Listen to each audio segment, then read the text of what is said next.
మరి తెచ్చుకున్న ఆవేశంతో మాట్లాడుతున్నాడో లేకపోతే మరో రకంగా మాట్లాడుతున్నాడో బుద్ధి జ్ఞానము రెండూ లేకుండా మాట్లాడుతున్నాడు. ఎందుకంటే ఆయనకు రెండూ లేవనే విషయం జగద్విదితమైనటువంటి విషయం. యుద్ధం ప్రారంభమైంది. తాడేపల్లి ప్యాలెస్ తలుపులు పగలగొడతాం. ఏం మాటలయ్యా, నాకు అర్థం కాలేదు. తాడేపల్లి ప్యాలెస్ తలుపులు పగలగొట్టేంత గొప్పవారా మీరని అడుగుతా ఉన్నా. అంత ప్రజాబలం ఉందా మీకని అడుగుతా ఉన్నా. మీకు అసలు తలుపులే లేవు ఈ రాష్ట్రంలో. ఎవడన్నా వచ్చి అలా డోర్ కొట్టి అయ్యా అని పిలుద్దామంటే తలుపులే లేని సన్నాసులు మీరని మనం చేస్తున్నా.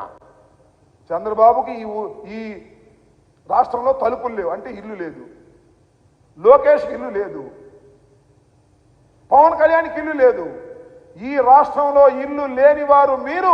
ఈ రాష్ట్రంలో ఉండి తాడేపల్లిలో జగన్మోహన్ రెడ్డి గారి ఇంటి తలుపులు పగలగొడదామని అనుకునేటటువంటి దుర్బుద్ధి ఉన్న మీకు ఈ రాష్ట్రంలో మీకు ప్రజాదరణ ఎందుకుంటుంది అని అడుగుతా ఉన్నా. ప్రజాదరణ ఉండేటటువంటి అవకాశమే లేదు. గుర్తుపెట్టుకోమని మనం చేస్తున్నాం. ఒక్క విషయం చాలా స్పష్టంగా రాష్ట్ర ప్రజలు అర్థం చేసుకోవాలని మనం చేస్తున్నాం. ఇవాళ ఆ వేదిక మీద నారా చంద్రబాబు నాయుడు గారు, లోకేష్, బాలకృష్ణ, మన పవన్ కళ్యాణ్ నలుగురు ఏకమై కూర్చున్నారు. అంటే ఒకే ఫ్రేమ్లోకి నలుగురు వచ్చారంటే జగన్మోహన్ రెడ్డి గారిని చూసి ఎంతగా భయపడుతున్నారో అర్థం చేసుకోమని మనం చేస్తున్నాం. ఈ రాష్ట్రంలో జగన్మోహన్ రెడ్డి గారు అధికారంలోకి వచ్చిన దగ్గర నుంచి ఇప్పుడు వరకు దినదిన ప్రవర్ధమానంగా పెరుగుతున్నటువంటి రాజకీయ నాయకుడే తప్ప ఏ మాత్రం ప్రజల యొక్క విశ్వాసాన్ని కోల్పోనటువంటి వ్యక్తి జగన్మోహన్ రెడ్డి గారిని మనం చేస్తున్నాం. ఏ సర్వేలు చూసుకున్నా మోర్ దాన్ 50% జగన్మోహన్ రెడ్డి గారికి ఓట్లు వేయడానికి సిద్ధంగా ఉన్నారు. అందరూ కలిసి కట్టుగా వచ్చినా కూడా జగన్మోహన్ రెడ్డి గారిని ఏమీ చేయలేదు. ఈ సత్యాన్ని వారు గ్రహించే అందరూ ఏకమవ్వాలనేటువంటి ప్రయత్నం చేస్తున్నారు. మీరు ఏకమైనా ఏమి చేయలేరు అనే విషయాన్ని మీరు తెలుసుకోవడానికి టైం పడుతుంది. ఎన్నికలు అయితే తప్ప అది మీకు అర్థం కాదు. అర్థమైనా ప్రజలకు చెప్పేటటువంటి పరిస్థితిలో మీరు ఉండరనే విషయాన్ని కూడా నేను ఈ సందర్భంగా మనవి చేస్తున్నాను. ఇవాళ పాదయాత్ర చేశారు. ఏమయ్యా లోకేష్, ఇన్ని పాదయాత్రలు చేశావు కదా, ఏ ఊర్లో అయినా ఏ నియోజకవర్గం అయినా 97 ఏ నియోజకవర్గం అయినా మా నాన్న ముఖ్యమంత్రిగా ఉన్నప్పుడు ఇది చేశాడని చెప్పావా? చెప్పగలవా?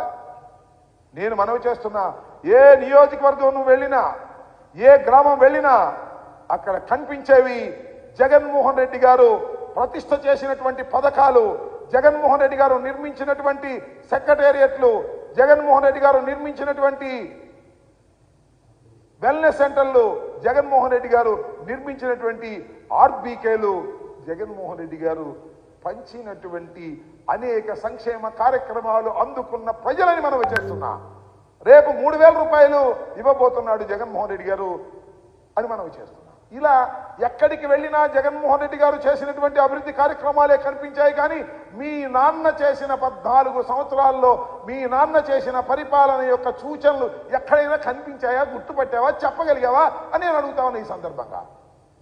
ఇలాంటి దుర్మార్గమైనటువంటి మాటలు మాట్లాడారు. నిన్న జనానంతా పోగేసుకొచ్చి చాలా కష్టపడి పోగేసుకొచ్చారు.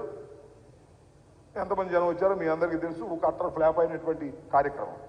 అంతేకాదు, నారా చంద్రబాబు నాయుడు గారు కొన్ని పథకాలు పెట్టాడు. నిన్న పెడతానన్నాడు.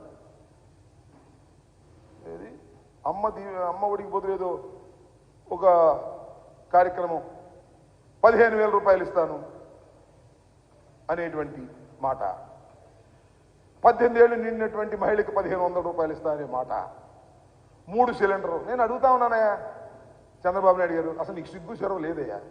ఎందుకంటానంటే జగన్మోహన్ రెడ్డి గారు ఇస్తున్నటువంటి సంక్షేమ కార్యక్రమాలు పథకాలు చూసి ఏం మాట్లాడావు?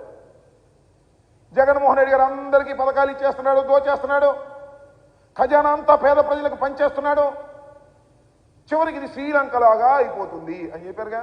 నువ్వు చెప్పావు, నీ కుడి ఎడమన ఉన్నటువంటి పత్రికలు చెప్పాయి. ఈనాడు, ఆంధ్రజ్యోతి, TV5, ఈటీవీ, ABN ఓదరగొట్టేగా మొన్న ఈ మధ్యన జగన్మోహన్ రెడ్డి గారి పాలనలో ఆంధ్రప్రదేశ్ శ్రీలంక అయిపోతుంది అని భయపెట్టాలని ప్రయత్నం చేశారే. ఎట్లా ఇస్తారు మీరు ఇవాళ ఈ పథకాలన్నీ? ఇప్పుడు కాదా?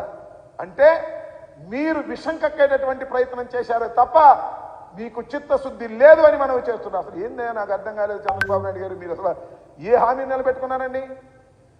ఇవాళ ఇస్తానంటాం కదా 3 సిలిండర్లు కర్ణాటకలో పెట్టి కాంగ్రెస్ పార్టీ వాళ్ళు, మహిళకి